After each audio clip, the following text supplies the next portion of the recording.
마가복음 6장 12절서부터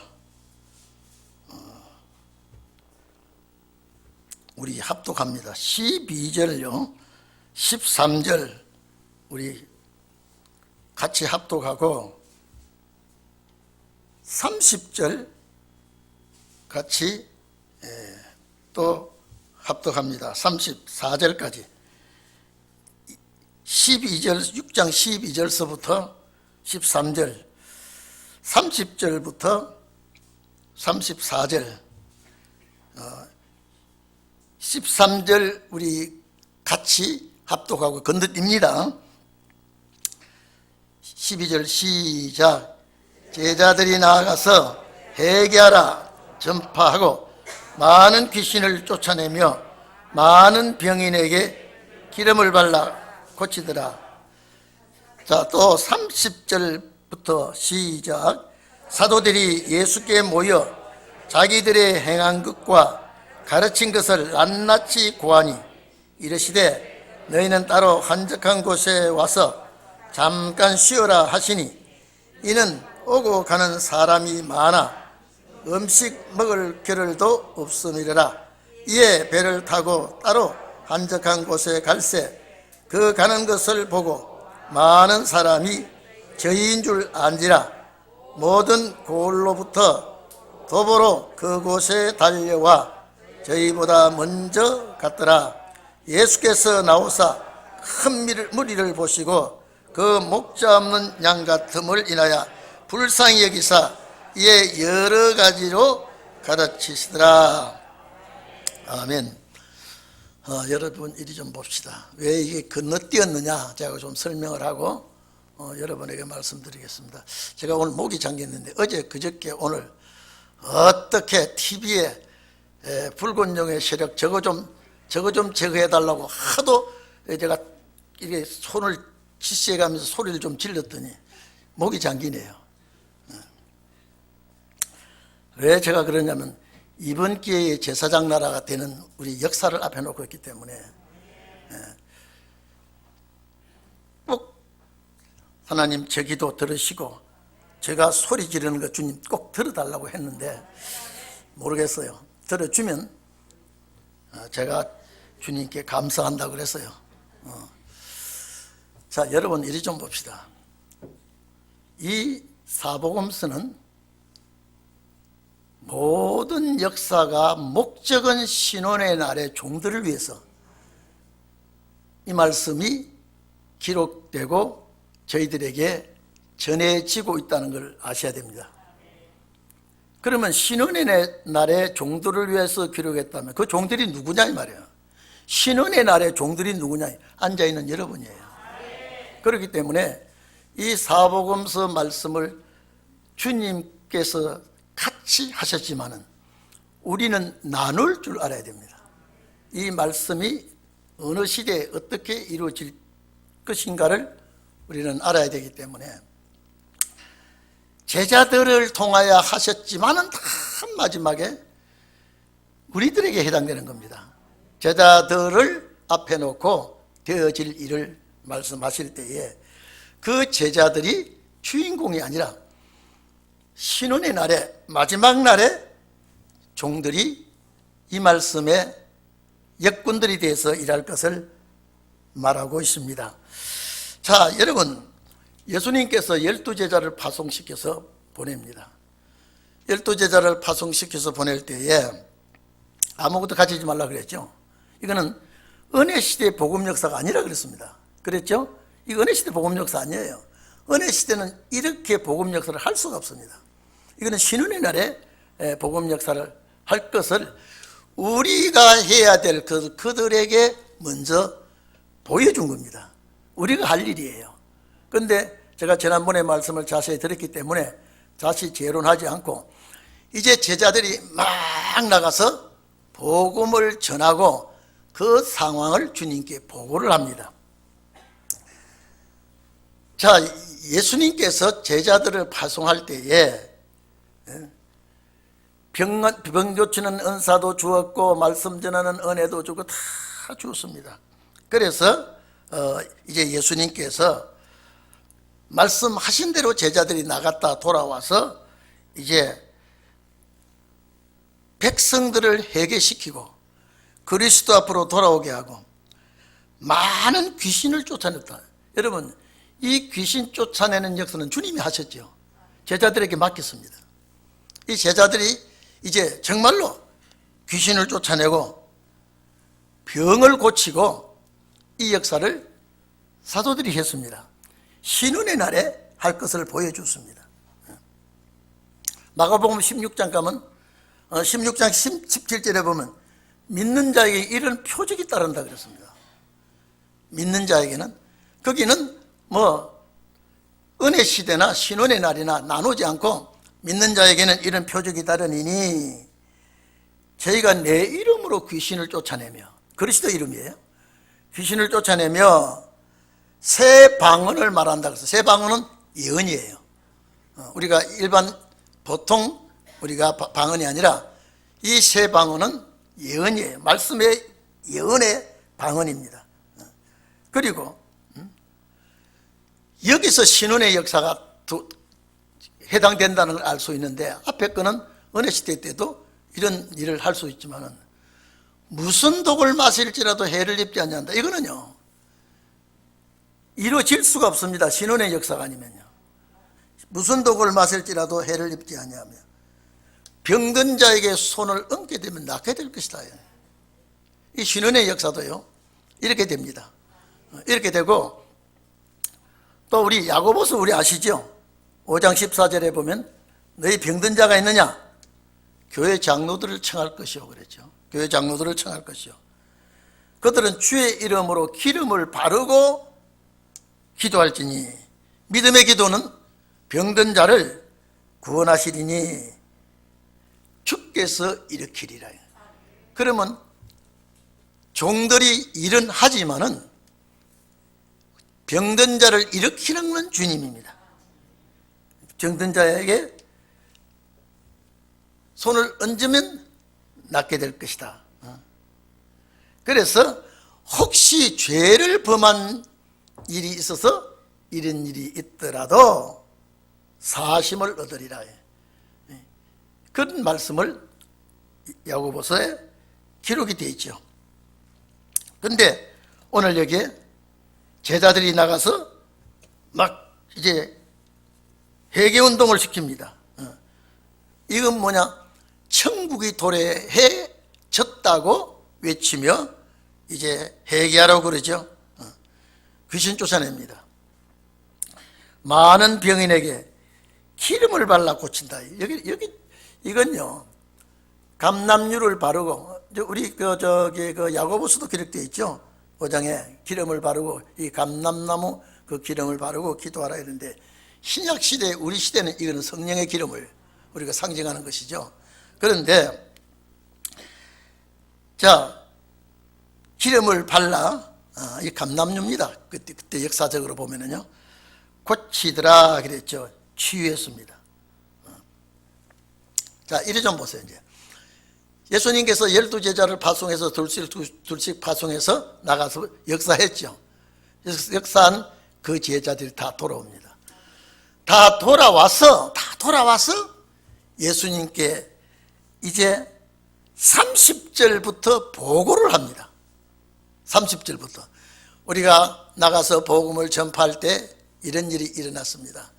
또 이런 역사가 일어났습니다.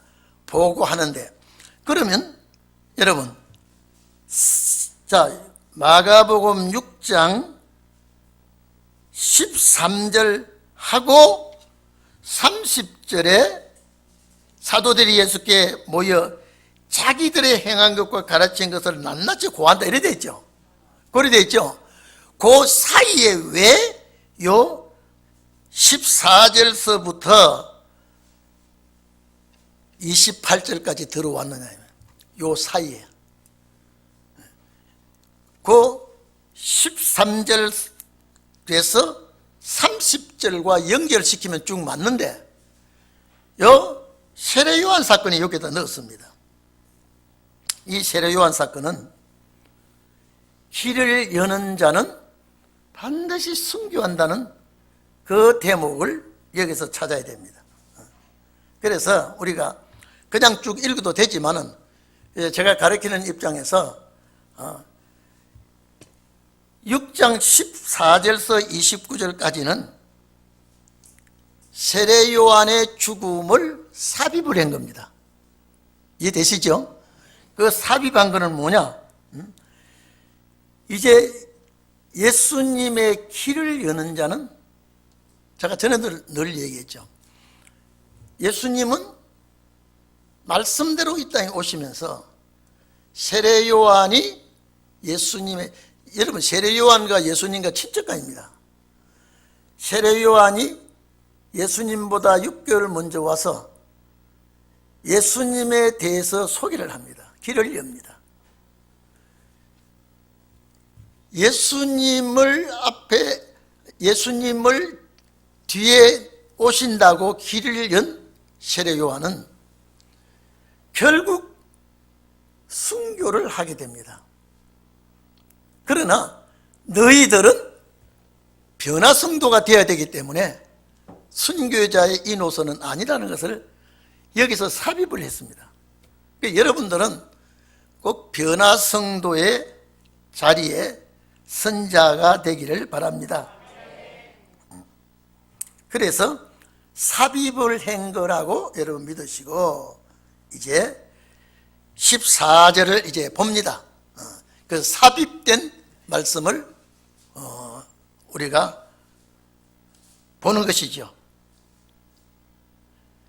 자, 예수님의 이름이 드러났다라고 하는 것은 여러분요, 예수님의 역사가 본격적으로 시작됐다는 소리거든요.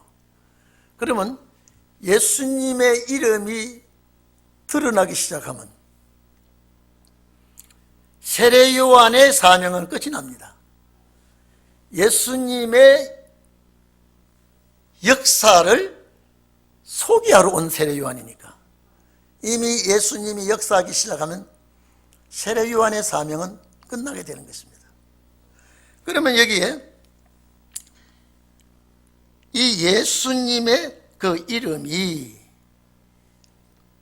드러났다라고 하는 것은 이제 전파가 되고 있다 이 말이에요. 예수님의 이름이 전파되고 있는데 헤롯이, 여러분요, 옛말에 이런 말이 있죠. 맞은 놈은 누워서 잘 수 있어도 때린 놈은 누워서 잘 수 없다 그러죠. 세례 요한을 죽이고 난 헤롯은요 항상 불안합니다. 그런데 예수라는 분이 나타나서 복음 역사를 하니까, 하나님의 역사를 하니까 사람들이 죽은 세례 요한이 부활했다고 합니다. 그러면 우리 인간으로 생각할 때 세례 요한이 딱 부활했으면 뭐 하러 왔을까요? 자, 헤롯 생각에는 날 죽이겠구나, 이제 나를 복수하러 왔겠구나. 세례 요한은 자기가 죽였기 때문에, 여러분, 범죄를 했기 때문에, 나라의 국익을 손해보게 했기 때문에 죽인 게 아니고 참 묘하게 일이 벌어집니다.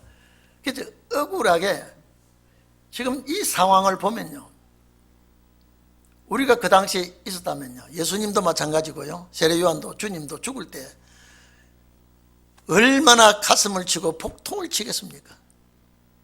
죄 없는 자가 죄인으로 몰리고 환영을 받을 자가 비난을 받고 이런 몹쓸 짓을 하고 있는 시대가 세례 요한 시대요, 주님 시대입니다. 그래서 예수님이 본격적인 역사가 시작되니까 헤롯 왕이 세례 요한이 죽은 자 가운데서 살아났다. 자, 세례 요한이 죽은 자 가운데 살아났다 그러면 이 세례 요한은 나한테 칼을 들고 올 것이다. 억울하게 죽였기 때문에. 이 사건이요, 마태복음 14장 1절에서 11, 12절에 기록이 되어 있습니다. 누가복음 9장 7절에서 9절에 기록되어 있습니다. 이 공간복음에 다 들어있습니다. 오늘 여기 이 사건이 마태복음 14장 1절로 12절에 들어있고 누가복음 9장 7절에서 9절에 세례 요한의 죽음에 대해서 기록이 되어 있습니다. 분봉왕 헤롯이 내가 죽인 세례 요한이 이제 살아났다? 상당히 불안할 겁니다. 그러므로 이런 능력이 그 속에서 운동하니 이런 능력이 세례 요한의 영이 예수라는 사람에게 들어왔구나. 이 역사하고 있다. 자, 그러면요. 어떤 이는 엘리야라고도 하고, 아니 여러분, 예수님이 나타났으니까 어떤 이는 엘리야라고도 합니다. 신명기 18장 15절에 보면요, 모세가 이렇게 얘기합니다. 나와 같은 선지자가 하나 날 것이라.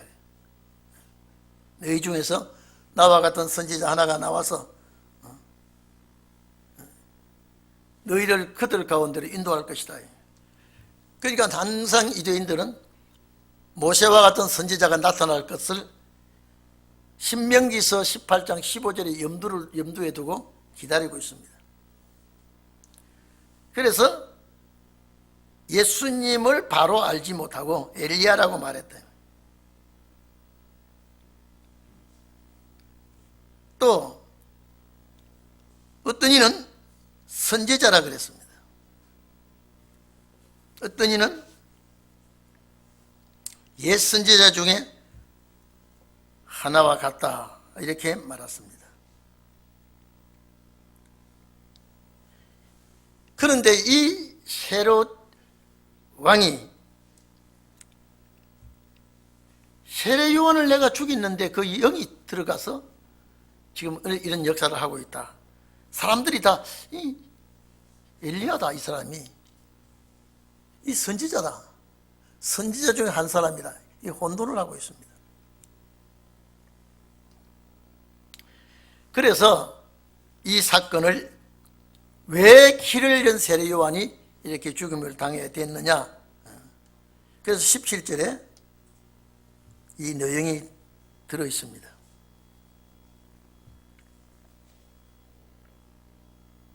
전에 헤롯이 자기가 동생 빌립의 아내 헤로디아에게 장가든 고로 그 여자를 위하여 사람을 보내어 요한을 잡아 옥에 가두었으니. 여러분, 이게요, 이 헤롯이 동생 빌립의 아내를 빼앗아옵니다. 역사적으로 보면요, 이 헤롯의 아내가 자기 동생의 아내를 빼앗아 옴으로 인해서 이 동생의 아내가 아주 간사스러운 여자입니다. 이 본 헤롯 왕의 본분은 친정으로 아라비아 쪽을 가버렸다고 이런 역사가 되어 있습니다. 그런데 한번 봐보십시오. 얼마나 이 시대가 음탕하고 혼란스러운지.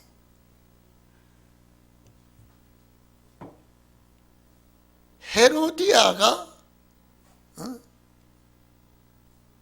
시숙인데 세례 요한이 왕은 동생의 아내를 빼앗아 취한 것은 합당하지 않다. 이것은 합당하지 않다. 레위기, 여러분, 레위기 20장 21절에 보면요, 누구든지 형제 아내를 취하면 더러운 일이라 그랬습니다. 형제 아내를 취하면 더러운 일이다. 그런데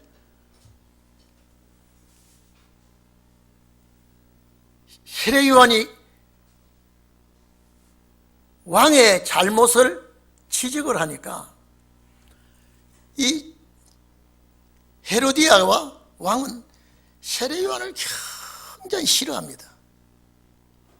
세례 요한을 아주, 그런데 그 시대에 누가 하나 이것을 지적하는 사람이 아무도 없습니다. 이 잔치석상에 보면요, 그 당시에 천부장도 오고 귀족들도 오고 전부 다 이 헤로데 잔치석상에 다 왔습니다. 이 잔치가 참으로 선지자나 귀인이나 정직한 사람은 이런 잔치에 올 이유가 없죠. 그런데 또 한 가지, 여러분요, 이런 잔치에 춤을 추는 건요, 기생이와 축이나 돈을 주고 아주 유명한 춤꾼들을 와서 춤을 추게 하고 흥을 돋굽니다. 그런데 이 잔치상은 헤로디아의 딸이 나와서 춤을 춥니다. 이거는 뭐가 잘못해도 한참 잘못된 겁니다. 공주가 어떻게? 그 유명한 사람들이 왔는데, 그 유명한 사람이 왔는데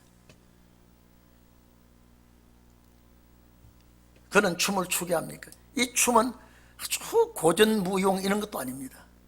그 자리에 오는 춤은요, 아주 야한 춤, 아주 참 보기 싫을 정도로 흥을 돋구는 그런 춤을 거기서 추게 했다. 그러니까 세례 요한은 이 잘못을 지적하다가 옥에 갇혔다 이 말이죠. 그만큼 그 시대에 선인이 없어요. 악한 시대, 악한 시대예요. 사무엘하 12장 1절에서 15절 보면요, 나단 선지자가 다윗을 무섭게 책망을 합니다. 왜요? 우리아의 아내를 취한 것은 하나님이 기뻐하지 않고 하나님이 싫어하는 이 악한 짓을 왜 했습니까? 나단 선지자가 다윗을 비유를 놓고 쭉, 어떤 사람이 양 100마리가 있는데 어떤 사람은 양 한 마리밖에 없는데 그 한 마리 양을 애지중지하고 기르고 있는데 그 양 한 마리를 뺏어버렸다. 다윗이 어떤 그런 나쁜 사람이냐 할 때 왕 당신이라 그랬어요. 당신은 여러 아내를 거느릴 수가 있고 영화를 누리고 있는데 우리 아내는 한 마리 양밖에 없는데 그걸 네가 뺏었잖아요. 하나님이 노하신다고 할 때에요, 다윗이 그때 엎드렸습니다. 하나님 앞에 회개합니다. 오늘 여기 세례 요한은요, 책망은 나단 선지자나 세례 요한이나 왕의 잘못한 것을 책망했지만은요, 다윗은 하나님의 복받은 자입니다. 그래도 회개합니다. 이 왕은, 헤롯 왕은 회개하지 않습니다. 헤롯 왕은 이 세례 요한을 옥에 가두었죠. 이것이 17절 말씀입니다.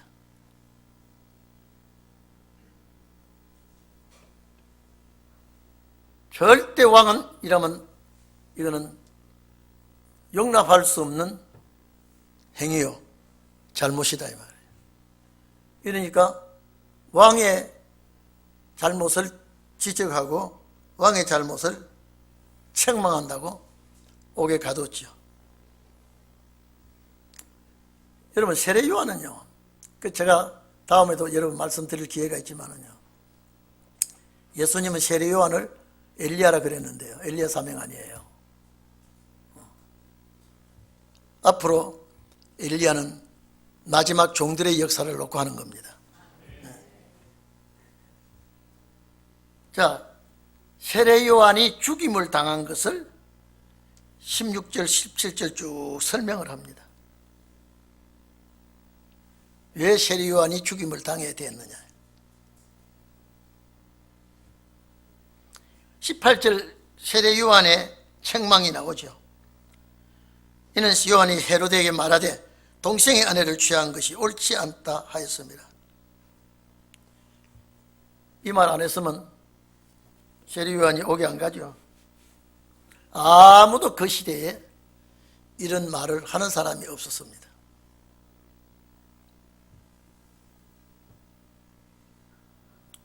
그러니까 헤로디아가 이 빌립의 아내거든요. 빌립의 아내가 시숙에게 와서 살면서 이건 나쁜 짓이다 지적을 하니까 헤롯도 세례 요한을 미워하고 이 헤로디아는 아주 원수같이 여기고 있습니다. 그런데 어떻게 해서라도 이 세례 요한을 살려주서는 안 된다는 그런 생각을 가지고 있었겠죠.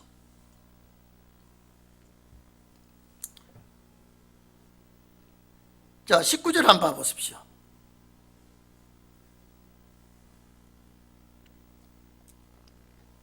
헤로디아가 요한을 원수로 여기고 죽이고자 하였으되 하지 못한 것은 헤롯이 요한을 의롭고 거룩한 사람으로 알고 두려워하여 보호하며 그의 말을 들을 때에 크게 번민을 느끼면서도 달게 들음이더라. 세례 요한 말이 일일이 옳은 말이에요. 선지자의 말이니까. 번민하고 있습니다. 세례 요한 말을 들을 때. 제가 아까 말씀드렸죠. 레위기 20장 21절에 누구든지 형제 아내를 취하면 더러운 일이라 그랬습니다. 성경이 그래 되어 있습니다. 그런데 이 헤로디아는 세례 요한이 미워서 못 견딥니다. 자,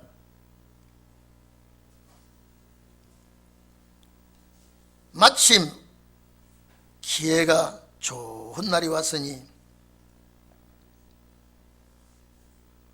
곧 헤롯이 자기 생일에 대신들과 천부장과 갈릴리의 귀인들을 더불어 잔치할 때, 여러분요, 이 잔치가 헤롯 왕이 아주 의기양양하게 아주 참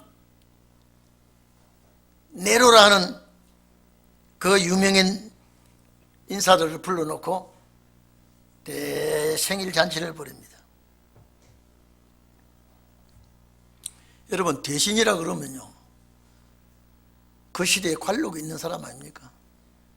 천부장요, 천사람 군인을 거느리는 최고 높은 사람입니다. 갈릴리 귀인이라면요, 유지들입니다. 이 사람들을 꽉 잡고 있습니다.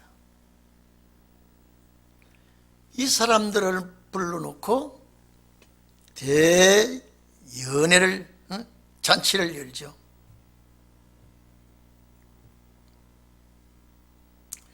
큰 잔치가 벌어집니다. 그때에 자, 헤로디아의 딸이 친히 들어와 춤을 추어 헤롯과 및 함께 앉은 자들을 기쁘게 한지라. 제가 아까도 말씀드렸죠. 절대 공주는 이런 석상에서 춤을 추면 안 됩니다. 안 춥니다. 반드시 이런 연회 석상에는, 이런 모임에는, 이런 잔치에는 반드시 춤꾼을 부릅니다. 춤을 잘 추는 춤꾼을 부르고.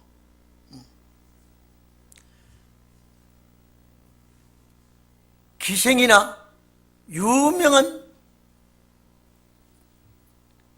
무용수를 부르다가 이 자리를 빛내게 하고 흥을 돋구고 하는데, 이 헤로디아가 자기 딸을 보내서 춤을 추게 합니다. 이것만 봐도 이 집안이 얼마나 난잡한 집안인 것을 알 수 있습니다. 어떻게 자기 딸을 이런 장소에서 춤을 추게 합니까? 아무도 헤롯에게 나라의 왕으로서 할 짓이 아닙니다. 좋은 일이 아닙니다. 말하는 사람이 아무도 없어요. 그만큼 사회가 부패되어 있다는 겁니다. 여기서 한 가지, 예수님께서 제자들을 파송했을 때 한 사람도 안 다치고 이적기사와 모든 능력을 예수님께서 행하시던 일 그대로 행했습니다. 파송할 때 그랬죠. 파송하기 전에 제자들이 예수님 따라다니면서 예수님이 하시는 걸 다 일거수일투족 다 보았죠. 예수님께서 제자들을 파송하면서 예수님에게 있는 능력을 다 주고 파송했습니다. 그러니까 나가서 큰 역사를 하고 돌아올 때에 한 생명도 희생되지 않고 돌아왔다. 한 생명도 옥에 갇히거나 한 생명도 이 제자들이 고통을 당하고 투옥을 당하거나 이런 일이 없이 돌아왔다는 것. 마지막에 신혼의 날의 역사입니다. 이제 왜냐하면 예수님께서 이런 제자들을 파송할 때에 마지막 신혼의 날에 종들에게도 이런 역사를 한다고 하는 것을 염두에 두고 한 겁니다. 그래서 우리가요, 절대 말씀 사상은요 절대적입니다. 절대적입니다. 저는 우리 교인들은 안 그럴 줄 압니다만은요, 이 말씀을 받아들인 지도자 목사님들도 장로님들도요, 하나님이 싫어하는 사상이 뭔가 몰라요. 하나님이 싫어하는 사상 절대 이거는요 약속의 땅에 못 들어간다는 건 철칙을 알아야 됩니다. 여러분, 이스라엘 백성이 애굽에서 나올 때요, 정탐꾼 보내고 돌아와서 열 정탐꾼은 육의 눈으로 보고 오고 여호수아 갈렙은 영의 눈으로 보고 오고, 가자, 아무리 저것들이 강해도 저는 우리 밥이다. 열 정탐꾼은 아니다. 우리는 그 앞에 메뚜기 같아. 어떻게 건장한 사람들이 아주 대단하게 살아가고 있는데 우리가 여기를 어떻게 쳐들어오느냐. 육체적으로 생각했습니다. 그래서 참 묘하죠. 하나님이 12 정탐꾼을 보낼 때에 이런 사고가 날 줄 모르고 보냈을까요? 날 것 아시고 보냈을까요? 사고 날 줄 알고 보냈죠. 우리들의 교훈이에요. 영적 눈으로 보지 않으면 다 실패한다는 거예요. 그래서 참 전염이라는 게 얼마나 무서운지 몰라요. 열 정탐꾼이 갔다 와서 막 울고불고 저 가나안에 들어가다가 우리 처자식들 다 죽이겠다, 우리는 애굽으로 돌아가는 게 낫겠다. 여러분, 이게 정말로 내 처자식을 생각하는 것 같지만은 사탄의 소리예요. 사탄의 소리예요. 근데 희한하게 전부가 다 열정탐꾼의 말만 믿고 전부 오미크론 전염보다 더 빨리 전염돼 버렸어요. 전부가 다. 그래서 하나님이 죽이기로 딱 결정을 합니다. 죽이기로. 20세 이상은 이건 두어서는 안 되겠다. 이제 40년을 돌립니다. 40년을요. 하루가 1년씩 계산해서. 이때요. 야, 이 가나안 문 앞에 와 있어요 지금. 에? 정탐꾼들만 아니었다면요 가나안 들어가는 거예요. 왜 정탐꾼 보냈어요? 계속 인도 잘 하시다가 갔다 와가지고는 사고가 났다. 40년 동안 광야에 맴돌면서 가나안 땅 못 간다고 해놓으니까요. 거기서 도니까 상상을 초월하는 문제들이 생깁니다. 어려움이 옵니다. 그래서 고라당이 생긴 거예요. 모세는 늙어서 이제 우리를 못 인도해 가지 못한다. 여기서 모세는 나이가 너무 늙어서 인도해 가지 못하고 그 고라당이 반당 운동을 하고 모세를 대적합니다. 새로운 지도자를 뽑아서 이제 들어가자. 제가 뭐라고 왜 이 말씀 하는지 아십니까? 새로운 지도자를 뽑아서. 새로운 지도자는 누굽니까? 하나님을 대적하는 자가 새로운 지도자입니다. 모세는 하나님 편에 선 자입니다. 그래서 하나님께서 그 주동자와 그 가족, 그 재산 모든 것이 땅이 입을 벌려서 싹 삼켜버렸습니다. 그 다음에 제사장 250명 하늘에 불이 내려와서 싹 다 태워버렸습니다. 그 다음에 이제 들으세요. 요 사람들은 나타난 사람들이에요. 대적자로. 그 다음에 고라당과 같이 일을 하지 않았어요. 대적하는 장로들과 함께 합시 안 했어요. 은근히 입도가 안 나타냈어요. 은근히 고라당 편에 서 있는 사람요. 은근히 말 안 해요 지금요. 그 사람들 싹 다 죽여버렸습니다. 죽이는 방법 3가지였습니다. 땅을 입을 벌려서 죽여버리고요. 하늘에서 불이 내서 태워버리고요.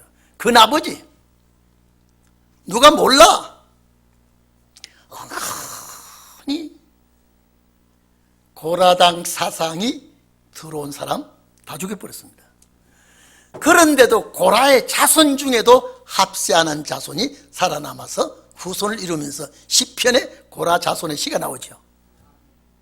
여러분, 나는 요 며칠 사이에 이 말씀을 받은 자가 누구를 찍어줄지 모르겠다고 할 때요, 여러분, 하나님의 사상 절대 중심하지 않고요, 은근히 마음을 기울여도 그 나라 못 간다는 걸 내가 누누이 얘기했는데 이 말씀을 들은 지도자도 모르더라고요. 어제 그저께 저한테 어떤 분 목사님이 전화 와서 호남 지역에는요 목사들이 전부 일본을 집기로 똘똘 뭉쳐서 그 중에는 이 말씀을 받은 목사들도 들어가 있습니다. 제가 충격을 받았어요. 제가 그때 생각하기를 고라당을 생각했어요. 여러분, 안 나타나고 모세 사촌 편에 입으로 말 안 하고 그 편에 안 쓰고 은근히 그 사상을 생각한 사람들요, 그 사상을 받아들인 사람을 어쩌면 하나님이 싹 골라서 다 죽여버렸습니까? 병으로. 여러분, 우리는 그 나라 가야 되는데요. 자, 여러분요, 이 좌편향한 사람들은 에서사상이에요. 에서사상이에요. 조상대로 타자 올라가 보면 전부 다 그 조상들은 기독교를 죽인 조상들이에요. 그걸 우리가 따라가요? 은근히 이 말씀, 제가 그랬습니다. 나 말씀 가르치는데도 저러면 내가 좌절하겠다 그랬어요.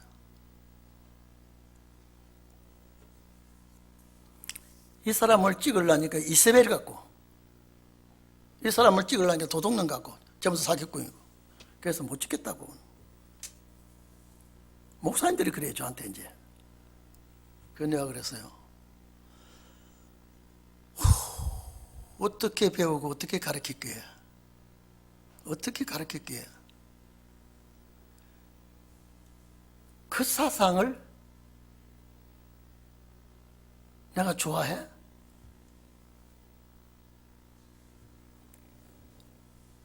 바라바를 택하냐 예수를 택하냐 할 때요,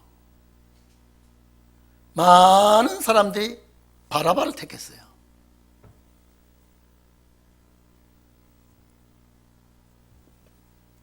저는 그래서 제가 어제 그저께부터요, 하나님 제사장 나라 만들려면 이거 정리해 줘야 됩니다. 막 큰 소리로 막 저녁에도 아침에도 그러게, 저 집 사람이 당신 좀 왜 그러냐고 자꾸 그래요. 그 목이 쉬더라고요.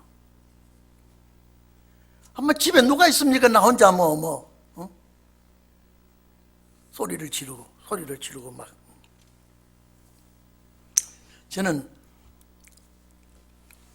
우리 성도들은 그런 마음을 안 가진 줄 압니다. 모르겠어요.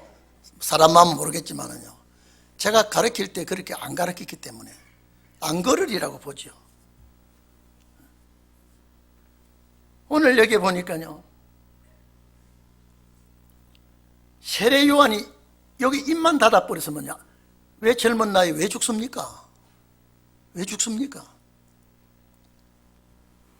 이것은 사명 때문에 그런 순교를 지켰지만은요, 정말로 우리는 지금, 저는 그래요. 내가 그 나라 못 가는 한이 있더라도 그 사상은 나는 받아들여야. 한 번도 받아들인 적이 없어요. 한 번도요. 은근부활을 준다고 해도 이 사상이 얼마나 앞으로 무서운 사상인데, 여러분 이 자경정부 지금 들었으면 기독교 탄압 들어옵니다. 거의 다 만들어놨어요. 전부 다요. 북한을 못 줘서 지금 안달병이 나고요. 이인영 보세요. 말도 안 하는데 코로나 약 주겠다고 자꾸 우리나라 약도 모자라고 있는데요. 오늘 그런 사상과 우리는 대립하고 있습니다. 이 헤로디아가 얼마나 악천지예요. 이세벨과 같은 악체예요. 이 호남 지역에서는 우리 윤석열 후보를 이세벨이라고 그러더라고요. 내가 깜짝 놀랐어요.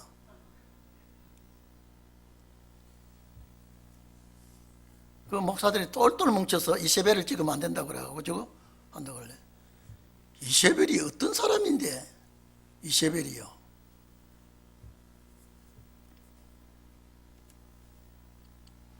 자, 이 한번 봅시다. 좋은 기회가 왔어. 세례 요한을 죽이는 기회입니다. 자, 좋은 기회가 왔죠. 헤로디 자기 생일에 대신들과 천부장과 갈릴리 유인들도 더불어 잔치할세. 헤로디아의 딸이. 자, 이 헤로디아의 딸이에요. 제가 낳은 딸입니다. 친히 돌아 춤을 추며 헤롯과 및 함께 앉은 자들을 기쁘게 한지라. 왕이 그 여아에게 이르되 무엇이든지 너 원하는 것을 내게 구하라. 내가 주리라. 여러분 지금요, 이 사람이 지금 혼미한 상태입니다. 자, 문무백관들 다 불러놨죠. 여기 귀인들, 천부장, 대신들 다 불러놨죠. 잔뜩 술은 취해 있죠. 헤로디아가 아주 요사바사한 춤을 추지요. 내가 네게 귀한 선물을 주겠다. 원하는 거 다 주겠다. 그리고 맹세하되 무엇이든지 네가 내게 구하면 내 나라의 절반이라 주리라. 이 절대, 이건 절대 허풍이죠. 줄 수가 없습니다. 자, 이거 보면요, 기가 막힌 일입니다. 얼마나 아무리 취중이라도 이런 허풍을 떨고 있습니다. 근데 이게 보세요. 참 묘하죠. 요 계집애도, 요 여아이도 얼마나 못됐는지요. 애미의 피를 그대로 받았어요. 춤을 추고. 아니, 우리 처녀애들, 처녀애들마다 우리 큰애도요, 이만한 바퀴벌레가 나면 막 우와 소리를 지릅니다. 무섭다고. 바퀴벌레가 나와도요. 그런데 이 여아가 제 어미한테 가서, 헤로드 왕이 지금 아버지죠. 이제 나라의 절반이라도 준다고 하는데 뭘 달라 할까?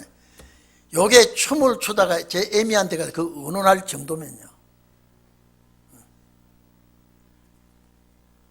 근데 그 애미는 나라 절반도 필요 없고 은금보화도 필요 없고 세례 요한의 목을 소반에 담아달라. 있을 수 있는 일입니까 이게요? 만약에 세례 요한을 참수한다면요, 재판해야 돼요. 제명을 내놓고 재판하고 사형을 시키는데 무조건 왕의 명령으로. 그러니까 또 여기 보십시오. 참, 이 당시에 천부장이 누구며 귀인이 누구며 대신들이 누굽니까? 우리 어머니가 세례 요한의 목을 달라 그러니까 여러분, 이 달라고 할 수 있어요 지금 이거요? 예? 이 악처가 아니면요. 근데 가서 왕에게 이 얘기합니다. 세례 요한의 목을 달라고요. 근데 많은 사람들이 그때 세례 요한이 충격을 받습니다. 술이 취해서도 아마 충격을 받아요. 근데 대신들이 왕의 말은 실현을 하면 안 된다. 그대로 실천하라고 그러니까요. 여기에 자 24절 25절에 보면 세례 요한의 머리를 소반에 담아 달라고 하니까 왕이 심히 근심하고 있는데 앉은 자들을 인하여 저를 거역할 수 없는지라. 그 사람들도 이거는 왕의 어명은 거역하면 안 된다고 그러고요. 다 말합니다. 그래서 여기에 자 시위병 하나를 보내요. 시위병은요, 이 왕궁을 지키는 호위병이고 파수병이고 모든 업무를 관장하는 시위병을 불러서 참수를 지킵니다. 근데 여러분, 바퀴벌레도 담아가라 하면 이게 기지라고 애들이 못하는데 이 여아가 그걸 달라고 담아가지고 애미한테 가져갑니다. 한번 생각해 보십시오. 그러면 하나님은 왜 이렇게 억울하게 죽이게 합니까? 사명이 큰 사명이라면요. 그래서 제가 길을 여는 자도 순교하고 그 길을 여는 자 뒤를 따라온 예수님도 순교하는 것이 하나님의 역사의 1차 역사입니다. 그래서 신혼의 역사는 2차 역사는 그게 아니라 그랬죠. 그래서 여러분 27절 보세요. 왕이 그 시위병 하나를 보내어 요한의 머리를 가져오라 명하니 참수시켰죠. 그 사람이 나가 옥에서 요한을 목베어 그 머리를 소반에 담아다가 여아에게 주니 여아가 이것을 그 어미에게 주니라. 요한의 제자들이 듣고 와서 시체를 가져다가 장사하니라. 이게 순교입니다. 그래서 사명자가 사명을 마치면 순교를 하든지 이래야 첫째 부활에 안식에 복을 줘야 되기 때문에 여러분들은 참 이 시대에 태어난 거 타고 시련과 연단 속에서 이 말씀을 준비하는 거 감사하게 생각해야 되고요. 어쨌든지 우리는 용의 사상을 받아들이면 안 되고요. 이 좌편 사상을 받아들이면 나는 그 나라 안 간다고 하는 증표를 받은 거나 똑같습니다. 절대 그렇지 않습니다. 그래서 이 세례 요한이 여자가 낳은 자 중에 세례 요한보다 큰 자가 없다고 하는데 세례 요한보다 크지 않은 자는 죽지 않는데 이 사람은 이렇게 죽었습니다. 이게 순교자의 반열에 세우게 되는 것이죠. 그래서 이 억울함을 갚는 종들이 신혼의 종들입니다.